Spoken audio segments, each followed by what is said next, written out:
Hello everyone, my name is Jee Toon, the Chief Investment Officer of Asia Pacific Equities at RHB Asset Management. Welcome to another episode of our podcast. Regulatory actions have taken center stage in China markets in 2021. The more prominent actions include the anti-monopoly crackdown on e-commerce companies and on the for-profit private tuition industry in China. This has resulted in the decline of share prices of prominent internet companies like Alibaba, Meituan, and New Oriental Education. Keen China watchers might have noticed that the term common prosperity has become a key theme in China's policy documents and announcements by senior leaders of China. In this episode of our podcast, we will explore what common prosperity entails, what are the likely policy implications, and our portfolio strategy in this environment. Common prosperity is not a new theme in China. However, this increase in emphasis from senior China leadership thus marked a turn from the earlier years when the government encouraged some people and some regions to get rich first.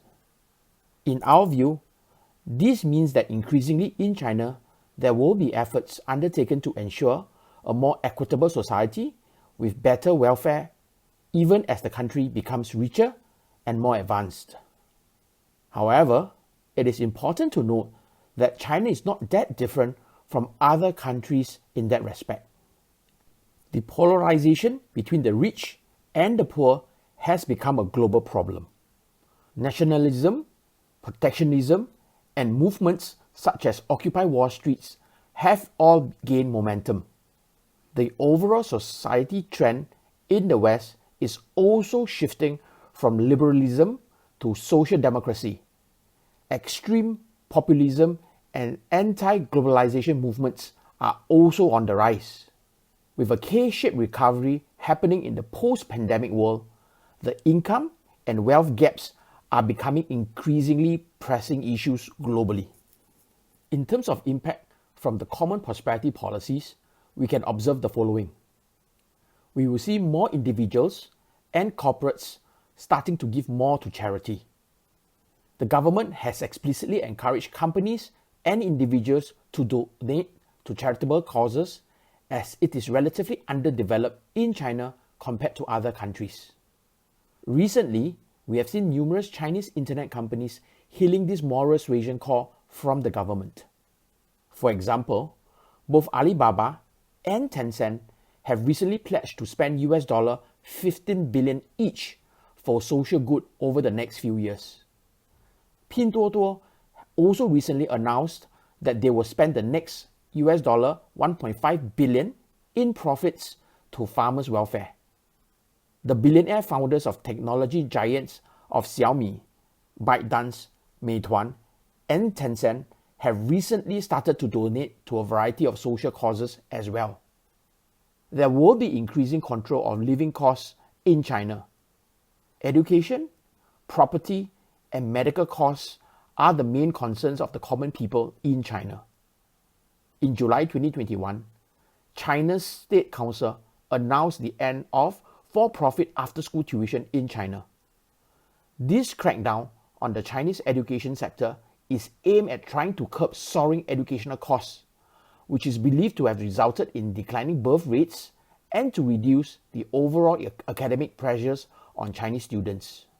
We believe that there will be stringent property control measures to stabilize land prices, housing prices, and market expectations of property prices. In addition, we think there will be more policies to be implemented in order to control healthcare and medical costs. Prices of drugs and medical consumables could be targeted in the near future. From a portfolio strategy perspective, we would like to highlight 3 key points. Firstly, although many of the companies being negatively impacted are private companies, we do not think the Chinese government is targeting private enterprises in general. In our view, the tightening is sector-specific rather than ownership-specific. Secondly, the US-China trade war has made the Chinese government acutely aware of its dependence on US export controls when it comes to cutting-edge technologies. Overall, we believe government focus is shifting towards hard tech like semiconductors and high-end tech companies, as opposed to soft tech like internet or e-commerce companies.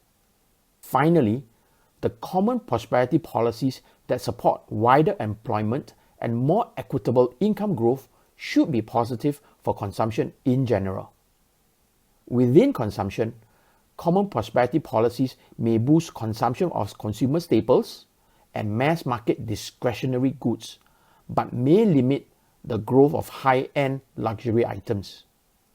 In conclusion, we would like to point out that the Common Prosperity Campaign is not a rob the rich to feed the poor approach. Rather, it is more a case of creating a more equitable and harmonious society.